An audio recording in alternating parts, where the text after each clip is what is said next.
De onde você tirou que os judeus abominam isso, né? Imagina, né? Ele falou que os judeus abominavam, né? O que eu encontrei é que os judeus abominam a prática da oração aos mortos. Como? Então ele não pesquisou nem um pouco, né? Quanto mais você tenta justificar, mais você confirma que as doutrinas católicas são baseadas em mentiras, né? Então essas foram as palavras do meu interlocutor, né? Então, olá, bom dia, boa tarde, boa noite. Eu me chamo Felipe Reina, esse é o meu canal de apologética católica, e hoje eu queria conversar com vocês sobre um assunto muito interessante que é sobre a intercessão dos santos. Mas eu queria fazer uma abordagem diferente do que você normalmente vê em outros canais, né? Existem muito conteúdo bom mostrando a doutrina católica a respeito da intercessão dos santos, a fundamentação bíblica, mas eu queria dar um foco, né, na herança judaica, na verdade, né, dessa prática da nossa fé, né? Então, olhando principalmente para o judaísmo ali do tempo de Jesus, né, que os acadêmicos vão chamar de judaísmo do segundo templo, né, que vai ali desde a época da construção do segundo templo, na época das reformas de Esdras, até a destruição do templo no ano 70. Então esse período é um período muito importante, né, para todo cristão, para todo mundo que quer estudar o Novo Testamento. Você precisa mergulhar no judaísmo desse período, né, que não é exatamente igual ao judaísmo contemporâneo que nós temos aqui, né? Então existiam várias correntes judaicas. Tem um apologista católico famoso nos Estados Unidos, o Steve Ray, que ele fala o seguinte, que para você compreender a Bíblia, você precisa de um óculos com duas lentes diferentes, né? Uma lente é justamente o judaísmo do segundo templo, quer dizer, você tem uma boa noção de qual era a cosmovisão de um judeu daquele tempo, né? E a outra lente é a patrística, né? Quer dizer, você mergulhar também nos pais da igreja, naquele que foram os sucessores dos apóstolos, para que você possa também compreender o Novo Testamento, o Velho Testamento, como eles liam o Velho e o Novo, como eles interconectavam. Então, se você já viu outros vídeos aqui no meu canal, você vai ver que eu sempre procuro passear pela visão judaica e também, claro, na patrística, né? Para fazer uma leitura completa, né? E embasada, né? Contextualizada do texto bíblico, né? Então, hoje a gente vai conversar sobre isso, né? Eu queria mostrar para vocês, eu vou agora colocar na tela aqui, quem que deu o start para esse tema, né? Que foi uma das pessoas que viram meus vídeos, né? Trocaram algumas mensagens comigo, essa pessoa trocou mensagens comigo, e ele fez a seguinte pergunta, eu vou colocar aqui na tela para vocês verem. Ele falou assim, ó, eu tenho uma dúvida, né? Na igreja primitiva, ali no primeiro século, quando os cristãos morriam, as pessoas faziam imagens de esculturas desses cristãos que morriam, dobravam os joelhos e acendiam velas para pedir intercessão, pois os santos fazem parte do corpo de Cristo e da mediação, correto? Então, quer dizer, essa pessoa fez uma pergunta assim um pouco provocativa, é claro, né? Mas eu respondi a ela, né, educadamente, né? E uma das coisas que eu respondi para essa pessoa foi que a intercessão dos santos vem de uma raiz judaica, né? Ele é anterior ao cristianismo, né? A compreensão, a ideia da intercessão dos justos no céu é anterior ao cristianismo, né? E o cristianismo simplesmente continuou essa prática e aprofundou essa prática, na verdade, né? Com a própria compreensão da ressurreição de Jesus, né? Da vitória sobre a morte, da participação no corpo místico de Cristo, né? E a ligação no Espírito Santo com aqueles que estão no céu, né? Então, a visão cristã aprofundou uma coisa que já existia no universo judaico. Então, eu tentei explicar de forma simples para essa pessoa e a resposta dela foi essa aqui. Deixa eu apagar aqui. Ela falou assim: fui pesquisar a oração a Elias no judaísmo porque eu citei para ele que havia, por exemplo, no judaísmo, orações a Elias, orações a Raquel, no túmulo de Raquel. E ele disse que foi pesquisar a oração a Elias no judaísmo e não encontrei nada. Encontrei apenas oração a Santo Elias do catolicismo. Na verdade, o que encontrei é que os judeus abominam a prática da oração aos mortos. Apesar de Elias ter ido ao céu em uma carruagem, você sabe me dizer a fonte dessa informação da oração dos judeus a Elias e de qual vertente do judaísmo você está falando? Então, quer dizer, esse meu interlocutor, ele duvidou, de certa forma, do que eu havia informado a ele, né? Então, antes de mostrar quais foram as minhas respostas e também as réplicas dele, né? Eu queria mostrar para vocês o seguinte, que engraçado que ele falar isso, porque nessa mesma semana, né, eu acho que uma semana antes talvez, né, tava havendo ainda a campanha do Donald Trump, e eu vou mostrar aqui para vocês, né. Por exemplo, essa notícia que eu havia lido, né, que o Trump ele fez uma visita, né, ao túmulo do Rebbe Lubavitcher, né, que é de uma tradição racídica, né, que fala do judaísmo. Tá aqui o Trump do lado do Ben Shapiro, né, que é um influenciador de direita americana muito famoso, né, que é judeu. E tá ele aqui visitando o túmulo, né, do Rebbe. Deixa eu até abrir aqui, tem até um videozinho só para mostrar melhor para vocês a cena, né. Deixa eu me ver aqui o nome do Rebbe que eu me esqueci agora aqui. Eu acho que é Schneider o nome dele, que é digamos, o rabino mais famoso que tem nos Estados Unidos. Esse túmulo dele é o local mais visitado, né, dos judeus nos Estados Unidos, né? E veja, tá vendo todos esses papeizinhos aqui nesse túmulo aqui? Isso são orações, meus irmãos e meus amigos. Então, os judeus de tradição racídica, né, eles são extremamente abertos à intercessão dos que eles chamam de justos, né, que em hebraico é tzadik, né, tzadik, e justos no plural é tzadikim. Eu vou botar aqui na tela para vocês verem, né. Então, se vocês pesquisarem, vocês encontram com muita facilidade muitas informações na internet falando sobre isso, sobre que os judeus contemporâneos hoje em dia existem várias vertentes no judaísmo que são abertas à ideia da intercessão dos santos, né. Tanto os santos recentes, como por exemplo é o caso do Rebbe, aqui eu acho que é Schneider o nome dele, deixa eu ver se tem aqui o nome dele. Schneerson, desculpe. É o Rabi Schneerson. É um dos mais famosos que tem nos Estados Unidos, né? Morreu recentemente, muita gente acredita que ele é o Messias, muitos judeus acreditam.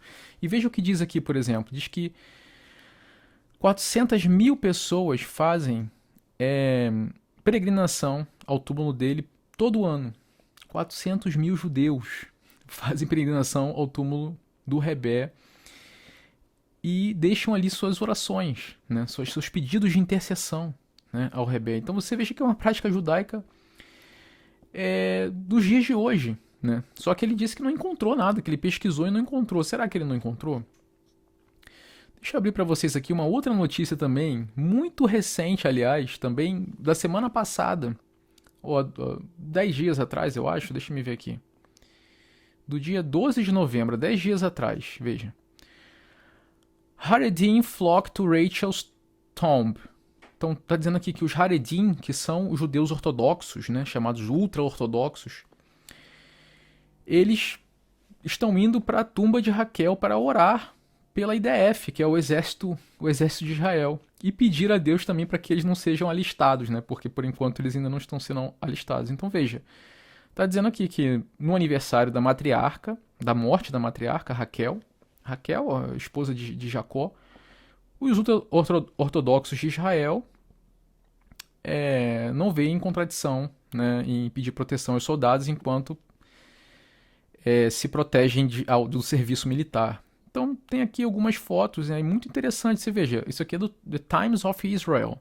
É um jornal de Israel, né, e falando sobre isso, sobre o fato de que os judeus eles visitam a tumba de Raquel. Isso é uma prática extremamente comum entre os Haredim. E aqui é interessante, meus irmãos, para compartilhar uma informação com vocês. Veja só. O que são os Haredim? Os Haredi são esses ultra-ortodoxos, né? Eles não são homogêneos, existem vários grupos dentro dos ultra-ortodoxos. Mas, por exemplo, aqui ele está dividido em 3 grupos. Os racídicos, que foi aqueles que eu já te mostrei, que são aqueles que são os mais abertos à ideia da intercessão dos justos no céu, a pedir intercessão. Mas, além deles, também os movimentos da Lituânia e Yeshiva, que são quase que um movimento contrário aos racídicos, né?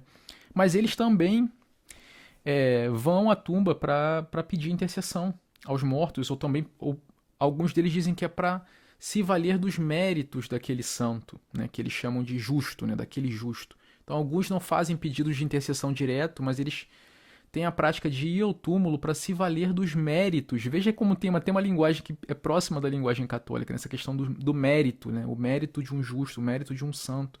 A questão das indulgências, né, tá ligada a isso, né. E veja que também os judeus do concílio sefardita, né? Ou seja, três vertentes diferentes entre os ortodoxos, né, os judeus ortodoxos, os três se direcionando e revezando, né? Se você lê essa notícia, você vai ver que eles estão revezando 24 horas de oração direto no túmulo de Raquel e pedindo intercessão. Né? Então, só mostrando para vocês aqui numa notícia, né, natural, né, judeus falando sobre a intercessão de santos, de uma matriarca, né, que é a Raquel, nesse caso. O que acontece? Para essa pessoa, esse rapaz que estava se comunicando comigo, eu respondi isso, né? Ele perguntou assim: da onde você tirou que os judeus abominam isso, né? Imagina, né? Ele falou que os judeus abominavam, né? O que eu encontrei é que os judeus abominam a prática da oração aos mortos. Como? Então ele não pesquisou nem um pouco, né? E aí eu respondi para ele, citando que, na verdade, essa prática ela é muito antiga entre os judeus, ela é contemporânea, mas ela é muito antiga entre os judeus, e eu citei que isso estava inclusive no Talmud judaico. E aí, meus irmãos, vamos começar a falar sobre justamente essa raiz judaica mais antiga, né? Porque até então eu estou mostrando a prática contemporânea, né, entre os judeus. Mas se nós formos agora para o Talmud, o Talmud ele já é um texto ali por volta do século IV, né? Então por volta do ano 325, é que se acredita que o Talmud de Jerusalém, que foi o primeiro, terminou a sua primeira compilação, né? Então os textos que eu vou mostrar aqui são por volta do século IV, né? Então já tem mais ou menos aí uns 300 anos depois de Cristo. Então realmente é depois de Cristo, mas mostra já uma tradição oral dos judeus muito antiga, né? E os judeus eles veem o Talmud como um texto de inspiração divina, né? Em pé de igualdade quase com a Tanakh, né? Com o Velho Testamento, né? Então mostrar para vocês aqui, eu estou no site Sefaria, né, lendo esse livro em particular do Talmud, que é o Sotá 34b. Veja só essa parte que é interessante, meus irmãos. O que eles dizem? É uma interpretação do texto de Números 13, 22, que é quando Caleb, né, ele é enviado por Moisés para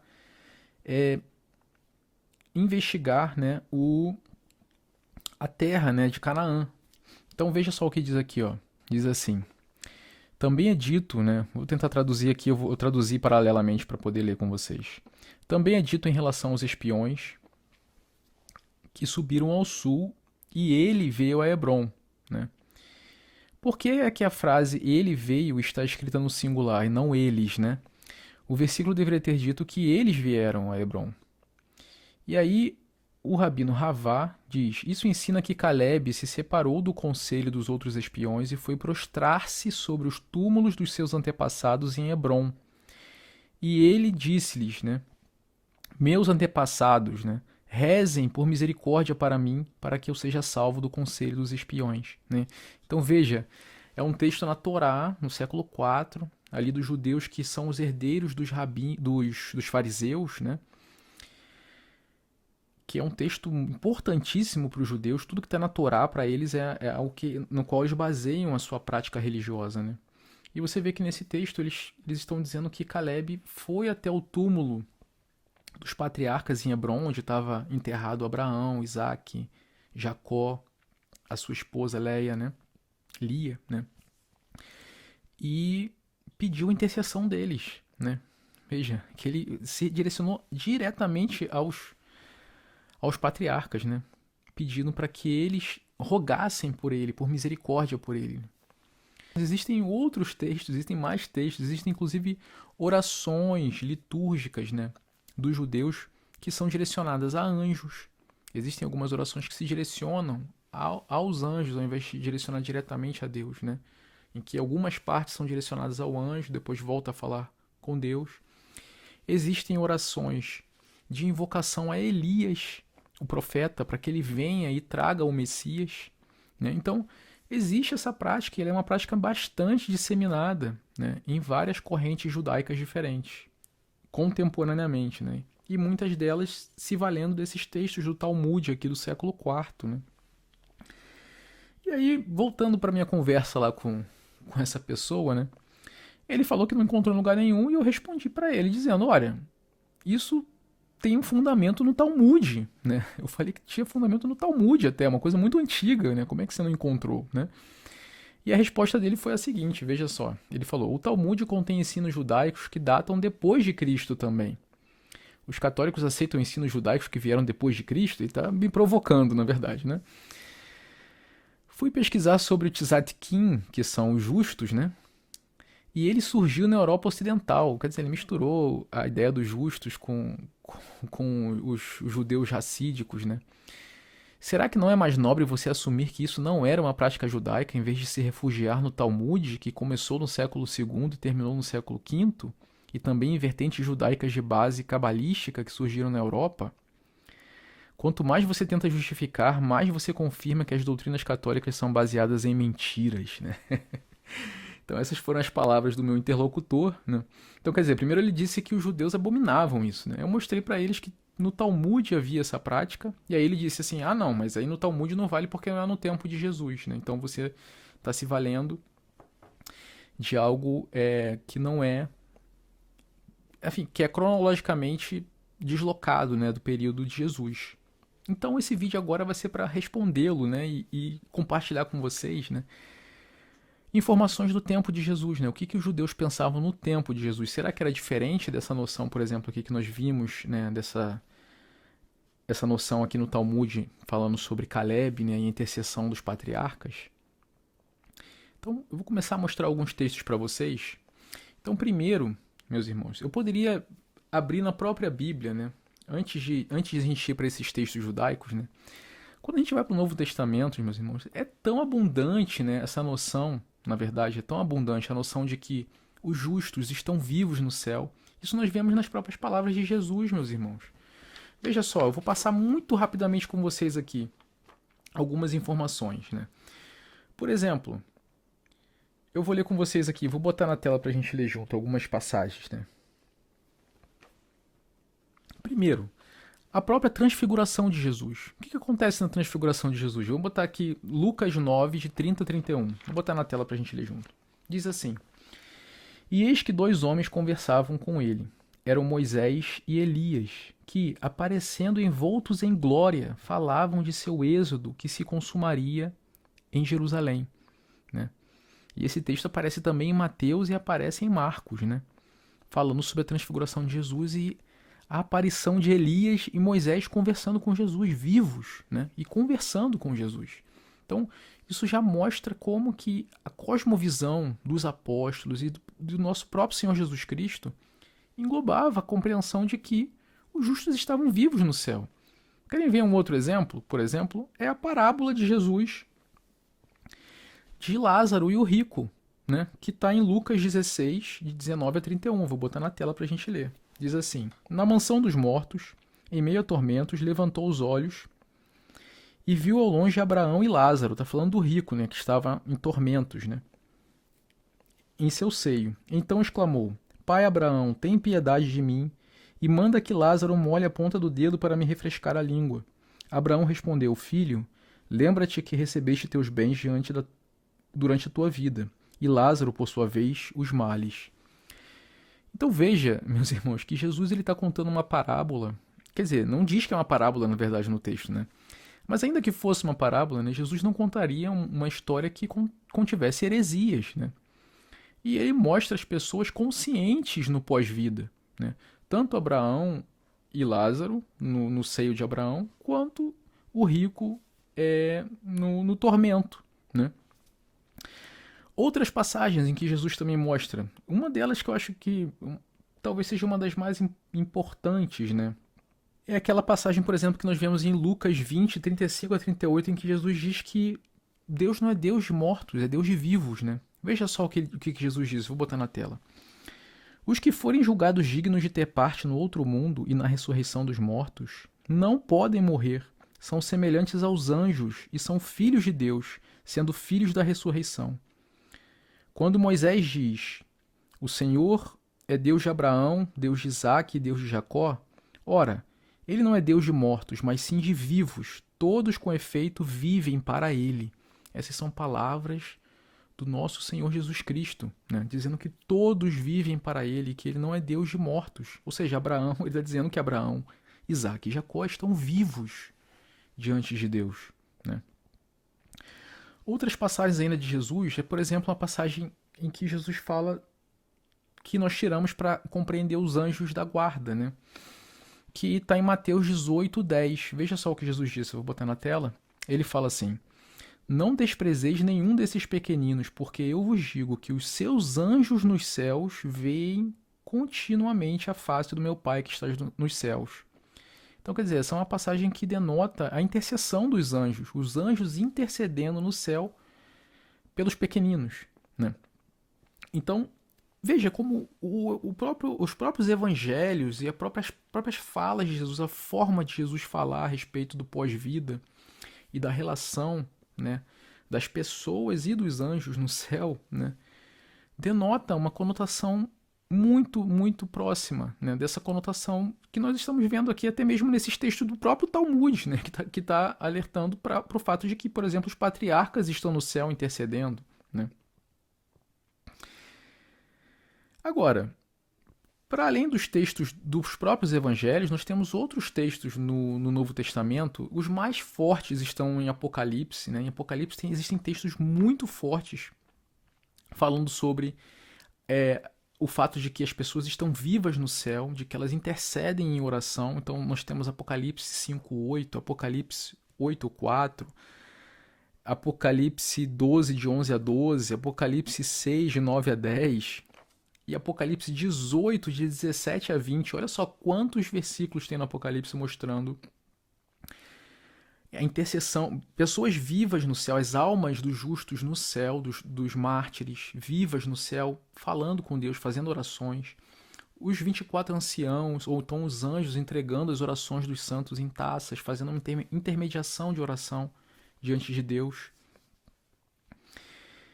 Então tem muitas passagens no Apocalipse, mas o problema é que muitos dos nossos interlocutores, né, protestantes, eles leem o Apocalipse sempre jogando para o futuro, né? Então é difícil usar as passagens do Apocalipse com essas pessoas porque elas têm uma compreensão muito diferente da visão do Apocalipse, né?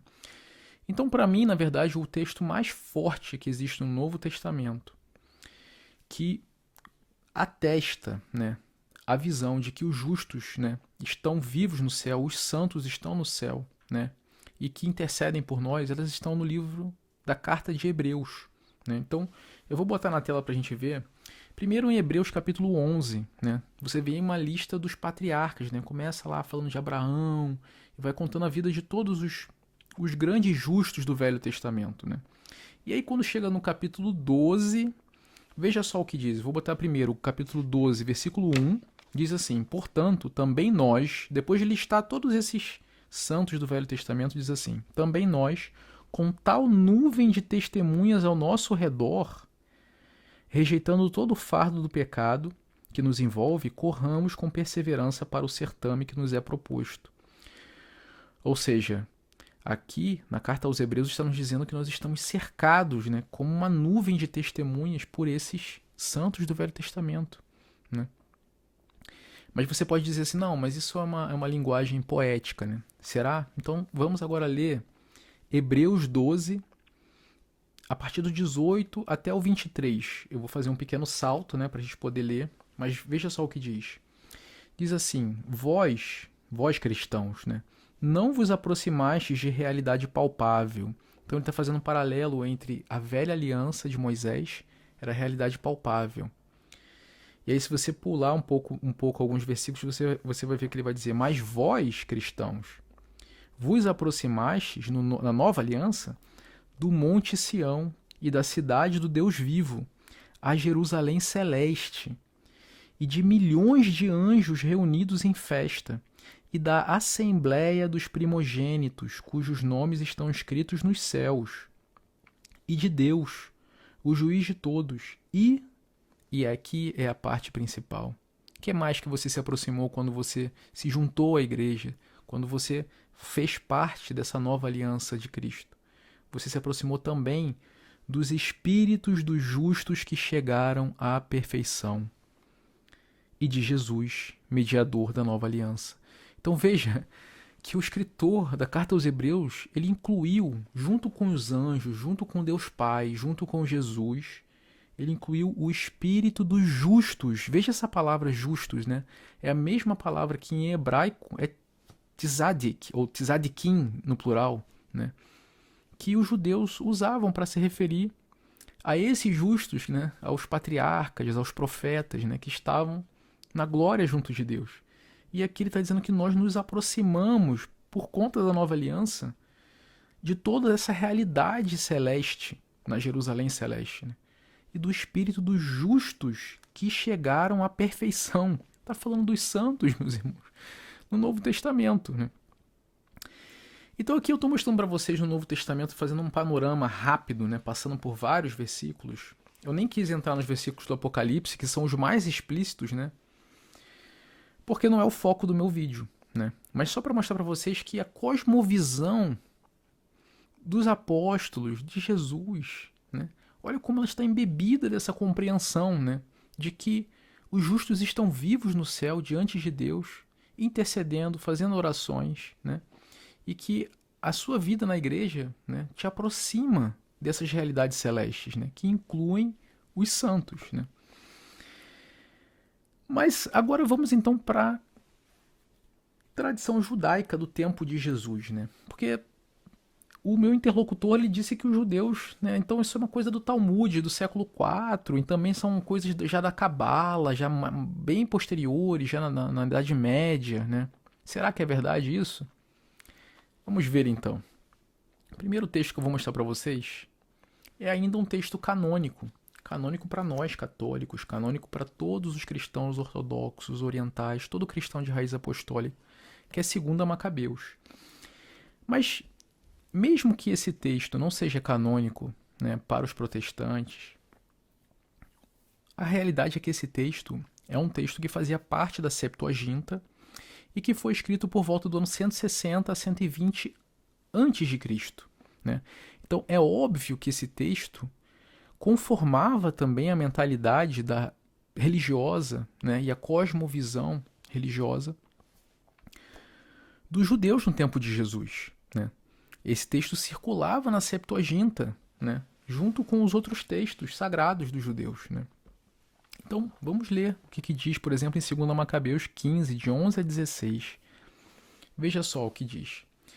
Referiu-lhes, aqui está falando de Judas Macabeus, e Judas Macabeus está falando com o seu exército, né, antes de ir para a batalha. Ele diz que ele teve um sonho digno de fé, uma visão, uma espécie de visão, né? E aí ele vai narrar essa visão para os seus soldados. Ele diz que ele teve a visão de Onias. Onias era o sacerdote que aparece em 2 Macabeus, só que aquele já havia morrido, o sumo sacerdote. E ele viu Onias e ele estava com as mãos estendidas, intercedendo por toda a comunidade dos judeus. Então, quer dizer, o sumo sacerdote estava intercedendo pela comunidade dos judeus, ele já havia morrido.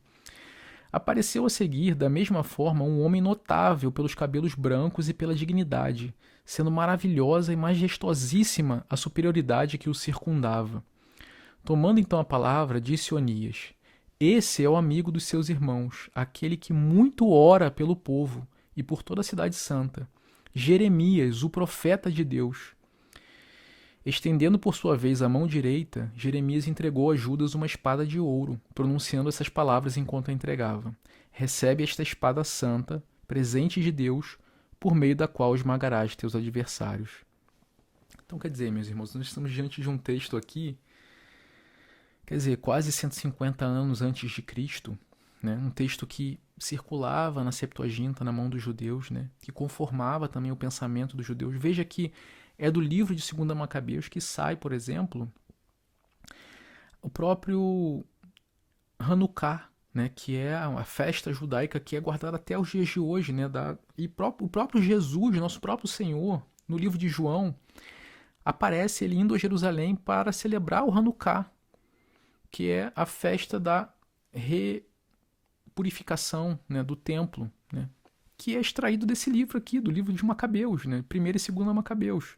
Ou seja, é óbvio que os judeus no tempo de Jesus tinham acesso a esses textos, né, porque é daqui que vem essa festa que Jesus mesmo participou. E nesse texto você vê que tanto Onias, que já havia morrido, e Jeremias já havia morrido há mais de 400 anos quando esse texto foi escrito, né?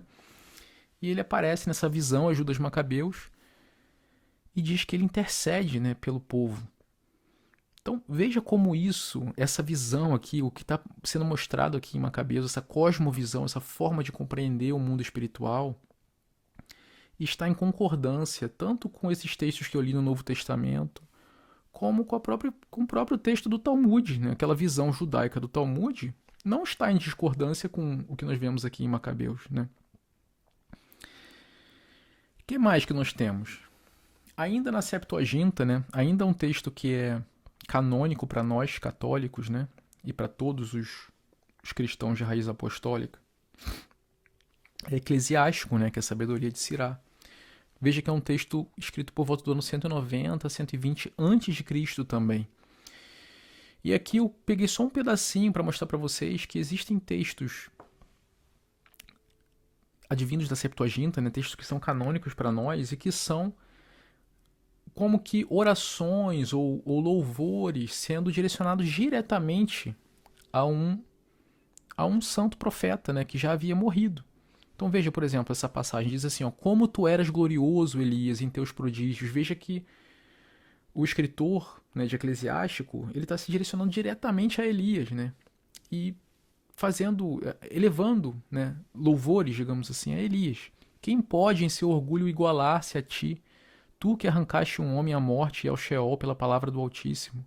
Tu que fizeste descer reis à ruína. E aí ele continua. E no final ele diz, felizes os que te virem e os que adormecerão no amor, porque nós também possuiremos a vida. Então está dizendo assim, felizes os que te virem, ou seja, aqueles que forem para o céu também, para poderem também te ver no céu. Né? Você que também é justo. Né? Então, nesse texto de Eclesiastes, na verdade, ele vai citar vários outros profetas e patriarcas. Ele faz a mesma coisa com Salomão, por exemplo, ele também se direciona diretamente a Salomão. Então, quer dizer, nós temos esse texto na Bíblia, né? Que é um texto de comunicação direta também com santos que já estão no céu. Né? O que mais que nós temos? Agora, saindo um pouco da literatura canônica, né, e indo para outros textos ali da época do Segundo Templo, muito próximo do tempo de Jesus. Né? Eu queria mostrar para vocês agora um texto de Fílon de Alexandria. Meus irmãos, Fílon de Alexandria ele era um judeu, né, que vivia em Alexandria. E ele viveu mais ou menos um pouco antes da época de Jesus, mas também entrando, né, na época de Jesus. Veja que esse texto foi escrito antes do ano 41, porque Fílon viveu até o ano 41. Né? Então, ele escreveu esse texto provavelmente na época que Jesus era criança. Ou seja, nós temos aqui uma evidência de como pensava um judeu na época de Jesus. Então, veja só o que Fílon de Alexandria diz nesse texto aqui, sobre recompensas e punições. Está aqui a referência para quem quiser procurar. Ele diz assim, ó. Mas quando eles receberam essa liberdade inesperada, está falando dos judeus na diáspora, né? Aqueles que pouco tempo antes estavam espalhados pela Grécia e nos países dos bárbaros, nas ilhas e nos continentes. Todos se apressaram para um lugar que lhes foi indicado, sendo guiados no seu caminho por uma visão, aparente apenas para aqueles que foram salvos, tendo seus próprios incentivos e intercessões. Aí veja só o que ele diz. Por cuja intervenção eles poderiam obter uma reconciliação com o Pai. Então essa visão ela veio de duas fontes. Em primeiro lugar, a natureza misericordiosa, gentil e compassiva daquele que é invocado, que sempre prefere a misericórdia ao castigo, falando de Deus. E em segundo lugar, a santidade de todos os fundadores da nação, porque eles, tendo as almas emancipadas do corpo, vou ler de novo, a santidade de todos os fundadores da nação, porque eles, os fundadores da nação, tendo as almas emancipadas do corpo, exibindo uma genuína e sincera obediência ao governador de todas as coisas, não oferecem orações ineficazes em favor de seus filhos e filhas, já que o Pai lhes deu como recompensa que eles serão ouvidos em suas orações. Então veja que Fílon está dizendo que esses pais fundadores da nação, eles já estão com as almas emancipadas do corpo, eles já morreram. Ele está falando dos patriarcas, Abraão, Isaac, Jacó, Sara, Raquel. Ele está falando dessas pessoas, né? E que eles são ouvidos em suas orações pelo povo de Israel. essa visão de um judeu na época de Cristo, veja, no ano 41, um pouco antes do ano 41, na época em que Cristo estava pregando na Judéia, Fílon estava escrevendo em Alexandria. Mas o nosso amigo disse que não, os judeus não acreditavam em nada disso, né? Para eles era abominação. Né? Ainda de Fílon, né, nós temos esse outro aqui, sobre o sacrifício de Abel e Caim, um outro texto de Fílon de Alexandria. Veja o que ele diz. Falando sobre Abraão, né, o sacrifício de Isaac, se eu não me engano. Ele diz assim, pois Abraão também, deixando as coisas mortais, é acrescentado ao povo de Deus. Não, desculpa, esse não é sobre Isaac não, mas veja só. Tendo recebido a imortalidade e se tornado igual aos anjos, pois os anjos são o exército de Deus, sendo almas incorpóreas e felizes. E da mesma maneira Jacó, o praticante da virtude, é acrescentado a melhor porção, porque ele deixou a pior. E Isaac, que foi considerado digno de conhecimento autodidata, por sua própria vontade também deixa toda a essência corpórea que estava ligada à sua alma e se junta à raça dos eleitos. Então, veja que Fílon de Alexandria ele fala uma coisa que é muito parecida com o que o próprio nosso Senhor Jesus Cristo falou, né, quando ele diz que aquele texto que eu li para vocês, né, que diz que os homens, né, se tornarão como os anjos, né? Jesus fala isso, né? Que eles não podem morrer, né? Todo aquele que for julgado digno de ter parte no outro mundo, Lucas 20, 35 e 38, e na ressurreição dos mortos, não podem morrer, são semelhantes aos anjos e são filhos de Deus. Jesus falou isso, e olha o que Fílon está falando. Que Abraão, tendo recebido a imortalidade, se tornou igual aos anjos. Veja que é muito parecido, veja que Jesus, a cosmovisão, a forma de apresentar o mundo espiritual de Jesus, não está destoando dessa forma que Fílon está apresentando aqui, como um judeu do mesmo tempo de Jesus. Né? Então, muito interessante, né, pessoal? O que mais que nós temos? Flávio Josefo. Veja, Flávio Josefo, o historiador judeu, também quase contemporâneo a Jesus, né? Escreveu ali por volta do ano 93, então no final do primeiro século ainda, no livro Antiguidades Judaicas. Veja, no livro 1, capítulo 13, parágrafo 3. Veja o que ele fala. Ele diz assim, Abraão, aqui sim ele está falando sobre o sacrifício de Isaac. Veja a interpretação de Flávio Josefo, um judeu. Abraão disse assim, assim tu, meu filho, morrerás agora, não através de uma forma ordinária de sair do mundo, mas enviado a Deus, o Pai de todos os homens, de antemão, pelo teu próprio Pai, na natureza de um sacrifício. Suponho que ele te considera digno de sair deste mundo, nem por doença, nem por guerra, nem por qualquer outro meio severo, pelo qual a morte geralmente vem sobre os homens, mas para que ele receba a tua alma, com orações e santos ofícios da religião, e te coloque perto de si, e tu serás para mim um intercessor e ajudador na minha velhice.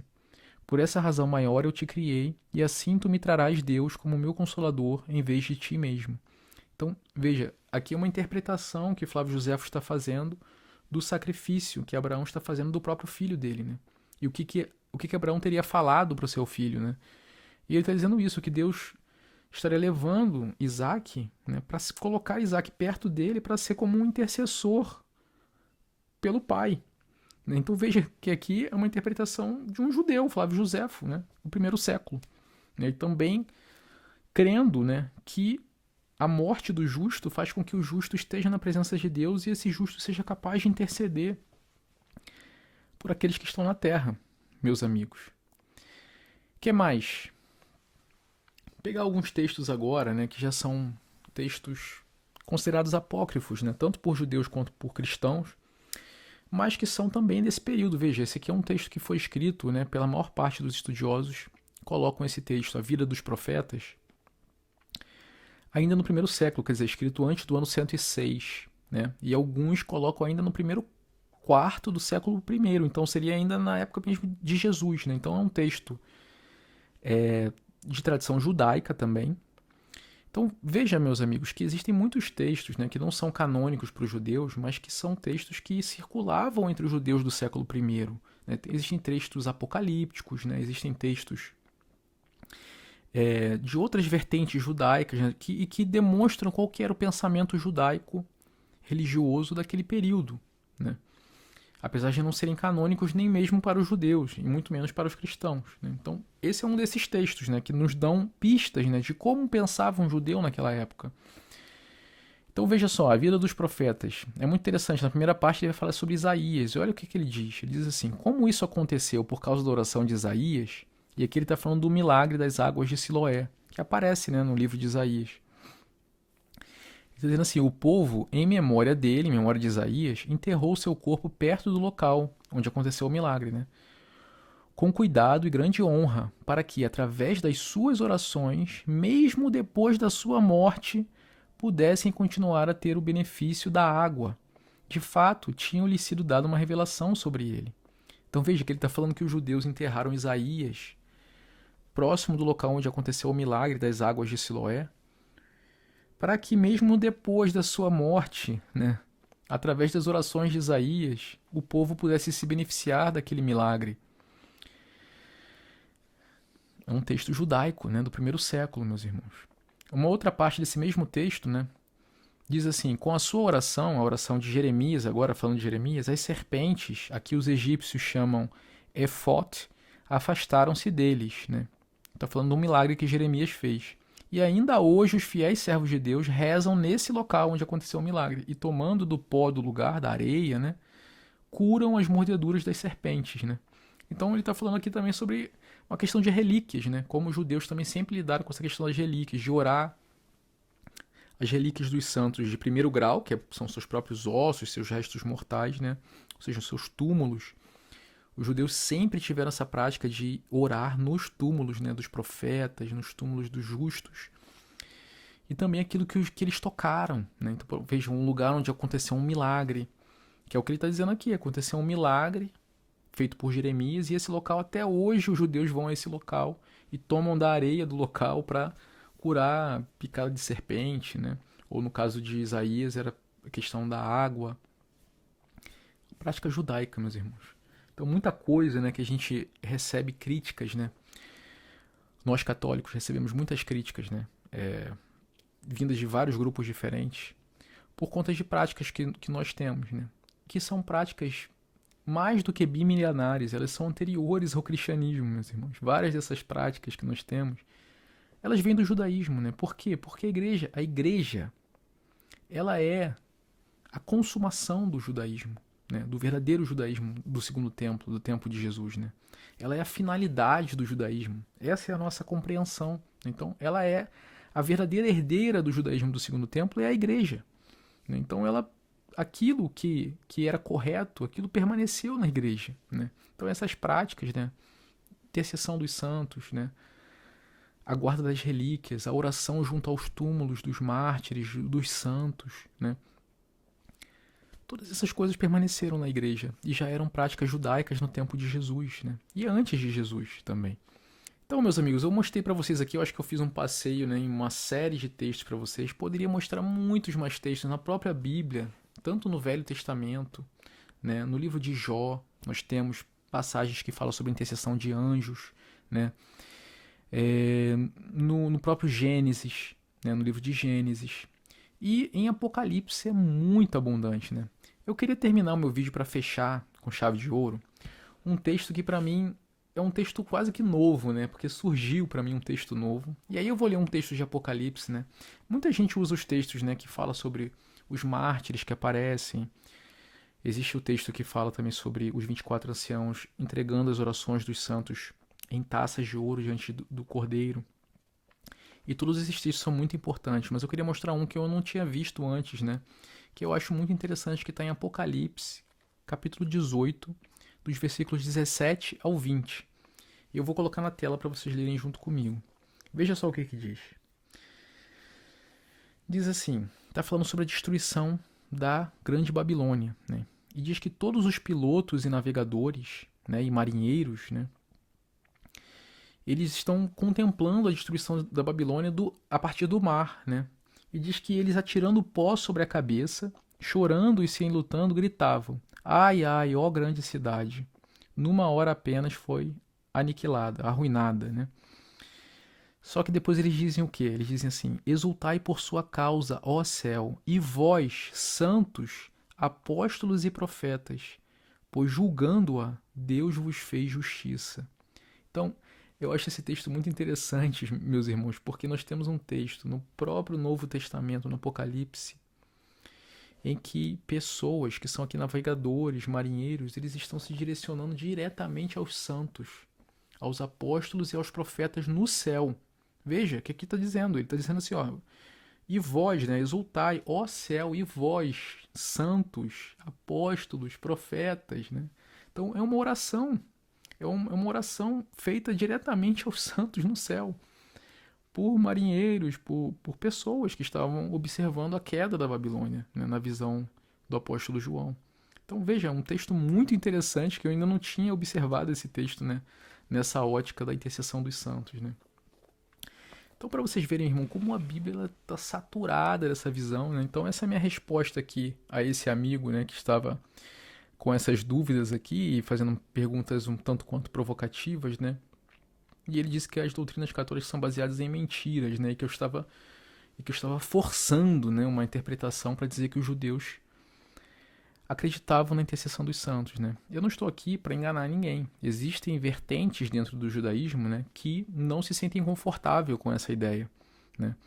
E eles discutem sobre isso. Mas o que eu estou mostrando é que, primeiro, que existem muitas vertentes contemporâneas de judeus, principalmente os judeus ortodoxos, que são aqueles mais estritos, né, que praticam, né, a intercessão dos santos a partir da sua própria visão, da sua própria compreensão. E que o judaísmo do tempo de Jesus, então, nós temos provas abundantes, né, de que existia essa compreensão, né, de que os santos estavam no céu intercedendo, de que era possível, inclusive, se comunicar com eles e fazer orações. Isso está no Talmud, isso está nos textos canônicos da Septuaginta, isso está no nosso Velho Testamento, no Novo, e nos textos não canônicos do primeiro século, de um século antes, um século depois. Para não entrar na patrística, né, meus irmãos? Porque se eu entrar na patrística aqui e começar a ler também os pais da igreja falando sobre a intercessão dos santos, isso é um outro vídeo, né, que eu preciso fazer só para mostrar para vocês como isso é algo que vem desde o primeiro século, segundo, terceiro, quarto, e é unânime, né, entre os pais da igreja, a compreensão da intercessão dos santos, né, e de que os santos estão vivos no céu e que podem interceder por nós. Bom, acho que eu já falei demais hoje. Vou deixar vocês por aqui. Se inscrevam nesse canal, deixem seus comentários aqui embaixo do que vocês acharam. E a gente se vê no próximo vídeo, então. Tchau, tchau.